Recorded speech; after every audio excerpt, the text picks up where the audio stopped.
வணக்கம் நண்பர்களே, நம்ம சிங்கப்பெண் ஹோம்மேட் ப்ராடக்ட்ஸ் சேனலுக்கு உங்களை அன்புடன் வரவேற்கிறோம். இன்று நாம உடலுக்கு சத்து நிறைந்த கருப்பு கவுனி அரிசி கஞ்சி மாவு எப்படி தயாரிப்பது என்று பார்க்க போறோம். இதற்காக கருப்பு கவுனி அரிசி, முளைகட்டிய கொள்ளு, முளைகட்டிய பச்சை பயறு, பார்லி அரிசி ஆகியவற்றை எடுத்திருக்கோம். இதோட சீரகம், மிளகு மற்றும் கறிவேப்பிலையும் சேர்த்திருக்கோம்.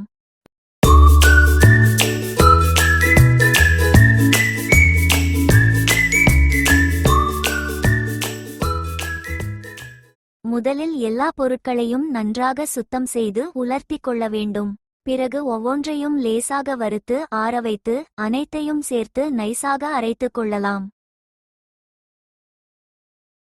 இந்த சத்துமாவை தேவையான அளவு தண்ணீரில் கலந்து கட்டியில்லாமல் நன்றாக காய்ச்சினால் சுவையான கருப்பு கவுனி கஞ்சி தயாராகிவிடும். இந்த கஞ்சியில் உள்ள சத்துக்கள் உடலுக்கு சக்தியும் வலிமையும் தர உதவும். இதில் உள்ள நார்ச்சத்து செரிமானத்திற்கு உதவலாம். முளைகட்டிய கொள்ளு மற்றும் பச்சை பயறு சேர்ப்பதால் கூடுதல் சத்தும் கிடைக்கும்.